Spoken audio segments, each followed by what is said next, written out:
মানুষটির বিরুদ্ধে টু শব্দ করার ক্ষমতা বাংলাদেশের কারোরই ছিল না বা এখনো নেই, কেবলমাত্র নাসিরউদ্দিন পাটোয়ারি ছাড়া। আমি তো অবাক যে পাটোয়ারির এত সাহস হলো কি করে। এরপর তিনি আবার ঢাকার সবথেকে বড় মাস্তান, গডফাদার বলেন, প্রভাবশালী নেতা বলেন, নাসিরউদ্দিন পাটোয়ারিকে নতুন করে পরিচয় করে দেওয়ার কোনো কারণ নেই। আমি ভদ্রলোককে কখনো সামনাসামনি দেখিনি।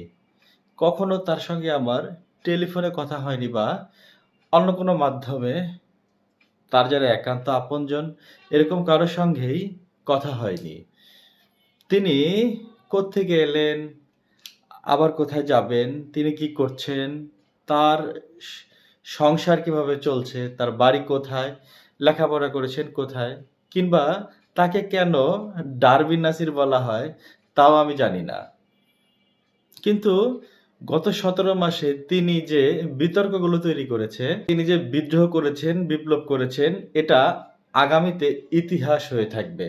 আমি জানি না তার পরিণতি কি বা তিনি রাজনীতিতে কিভাবে সাস্টেইন করবে। কিন্তু যে জায়গাগুলোতে তিনি হাত দিয়েছেন এবং তার যে ওয়ে অফ ওয়ার্কিং, যেভাবে তিনি কাজ করে যাচ্ছেন, এটি আমাদের রাজনীতিতে ইতিপূর্বে কখনো ঘটেনি। তিনি দেশের প্রধানতম যারা রাজনৈতিক দল সবাইকে গালাগাল করেছেন, বিএনপিকে গাল দিয়েছেন, জামাতকে অকথ্য ভাষায় গাল দিয়েছেন। আবার সেই জামাতের সঙ্গে এখন তার হৃদ্রতা। তিনি বিএনপি নেতা সালাউদ্দিন সাহেব, তারপর মির্জা আব্বাস, তাদেরকে যে ভাষায় গালাগাল করেছেন, ও ভাষায় আওয়ামী লীগের লোকজনও কখনো সাহস পায়নি বা বলেননি। আমি সিওর সালাউদ্দিন সাহেব দীর্ঘদিন ধরে, মানে বিএনপি নেতা সালাউদ্দিন সাহেবের কথা বলছি, তিনি দীর্ঘদিন ধরে কক্সবাজারের রাজনীতি নিয়ন্ত্রণ করেন। সেই ১৯৯১ সন থেকে দীর্ঘদিন যখন এরকম একটা এলাকা যেখানে চোরা কারবারি আছে, গরু চুরি আছে, অস্ত্র চোরা কারবারি আছে, মাদক ব্যবসায়ী আছে, চিংড়ির ঘের আছে, বড় বড় যে 5 স্টার হোটেলগুলো সেখানে ক্যাসিনো আছে, জুয়া আছে, মদ আছে। আর এই জিনিসগুলো তো কেন্দ্র করে একটা আন্ডারওয়ার্ল্ড আছে।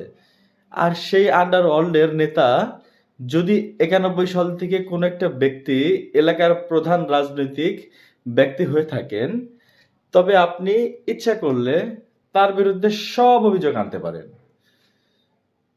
ধীরে ধীরে যে এই লোক এই কাজগুলো করে বা সহযোগিতা করে বলতে পারেন, কারণ তিনি তো সবারই নেতা। তো সেই অর্থে কক্সবাজারে আসলে গত ৯১ থেকে আজ অবধি কত বছর হলো, প্রায় ২৫ আর ১০ ৩৫ বছরের মতো হলো। তো গত ৩৫ বছর ধরে সালাউদ্দিন সাহেবের মতো এত মানে পরিচিত বিখ্যাত কোনো নেতা ওই অঞ্চলে আসেনি। গত ১৭ মাস ধরে তিনি শুধুমাত্র কক্সবাজার না, কক্সবাজারের সঙ্গে সঙ্গে পুরা পার্বত্য এলাকা, তার সঙ্গে বৃহত্তর চট্টগ্রাম, মানে ফেনী নদীর ওপার থেকে যদি আপনি ধরেন সেটা নোয়াখালী, চট্টগ্রাম, রাঙামাটি, খাগড়াছড়ি, বান্দরবন, কক্সবাজার, এই পুরো এলাকার অঘোষিত সম্রাট তিনি এখন গত ১৭ মাসে। এখানে যত ব্যবসা বাণিজ্য বলেন, যত ব্যবসায়ী বলেন, যত চোরা কারবারি বলেন, যত অলি আউলিয়া গাউস কুতুব বলেন, পীর মাশায়েখ বলেন, মাদ্রাসা বলেন, সালাউদ্দিন সাহেবকে সালাম না দিয়ে কেউ তার কর্মঘণ্টা শুরু করতে পারবে না। এখানে ইস্পাহানি গ্রুপ বলেন, এস আলম বলেন, পিকে গ্রুপ বলেন, বাংলাদেশের বৃহত্তম যে গ্রুপগুলো আছে, পোর্ট বলেন, যা কিছু রয়েছে, কাস্টমস বলেন, যেহেতু তিনি প্রধান রাজনৈতিক নেতা এই মুহূর্তে বাংলাদেশের, তাকে সবাই সালাম করেন। এখন এই মানুষটির বিরুদ্ধে টু শব্দ করার ক্ষমতা বাংলাদেশের কারোরই ছিল না বা এখনো নেই, কেবলমাত্র নাসিরউদ্দিন পাটোয়ারি ছাড়া। আমি তো অবাক যে পাটোয়ারির এত সাহস হলো কি করে। এরপর তিনি আবার ঢাকার সবথেকে বড় মাস্তান, গডফাদার বলেন, প্রভাবশালী নেতা বলেন, ক্যাডার বাহিনী যিনি পোষেন, এই মুহূর্তে মির্জা আব্বাসের চাইতে বড় মাস্তানা ঢাকা শহরে কেউ নেই। একটা সময় মির্জা আব্বাসের সাথে ছিল সাদেক হোসেন খোকা, আর খোকা এবং মির্জা আব্বাসের অদ্ভুত আগে এখানে মোস্তফা মহসিন মন্টু ছিলেন। তারা এই ঢাকার আন্ডারওয়ার্ল্ড নিয়ন্ত্রণ করতেন এবং তার বিভিন্ন যেমন হান্নান ছিল, লিয়াকত ছিল, আওরঙ্গজেব ছিল, কিন্তু এদের গ্র্যান্ড লিডার ছিলেন মোস্তফা মহসিন মন্টু। এনিওয়ে, এখন তারা কেউ নাই, একমাত্র মির্জা আব্বাসই এই ঢাকা শহরের হর্তাকর্তা। তো সেই মির্জা আব্বাসকে এখন নাসিরউদ্দিন পাটোয়ারি একদম গলা চেপে ধরছে, তার জীবন তছনছ করে দিচ্ছে। এমন কোনো কথা নেই তাকে বলা হচ্ছে না। তার বাড়ির সামনে গিয়ে স্লোগান দিচ্ছে, বাড়ির সামনে গিয়ে মিছিল করছে, কুক বলছে, বিভিন্ন মানুষ যারা মির্জা আব্বাসের সংগঠন তাদেরকে টিটকারি করছে, আর একা একা বীরের মতো ঘুরে বেড়াচ্ছেন। আমার কাছে তো ভীষণ রকম অবাক লাগে, এত অবাক লাগে যেটা বলার মতো না। তবু আমি নিজেই নাসিরউদ্দিন পাটোয়ারির মতো এইরকম সাহস পাবো না। যাই হোক, আমার ধারণা ছিল মির্জা আব্বাস বা সালাউদ্দিন সাহেব বা জামাতের আমির এর মধ্যেই সীমাবদ্ধ থাকবে, কিন্তু হঠাৎ করে দেখলাম যে তিনি তারেক রহমান সাহেবকে নিয়েও বিতর্ক শুরু করে দিচ্ছেন। যেন তেন বিতর্ক না, টিটকারি কাকে বলে।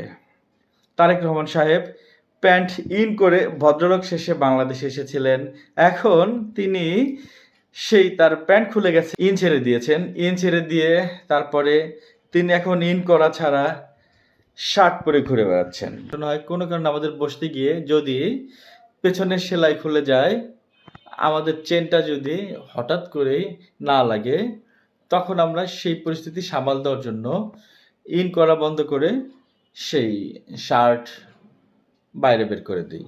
তা এখন নাসিরউদ্দিন সাহেব জনাব তারেক রহমান সাহেবের এই যে প্যান্ট ইন না করা নিয়ে যে বক্তব্য দিয়েছে, এটার মাঝে যে কি, এটা আমি বুঝতে পারছি না। ইতিমধ্যে তাকে লন্ডনী মুফতি বলে জামাতের পক্ষ থেকে টিটকারি করা হয়েছে।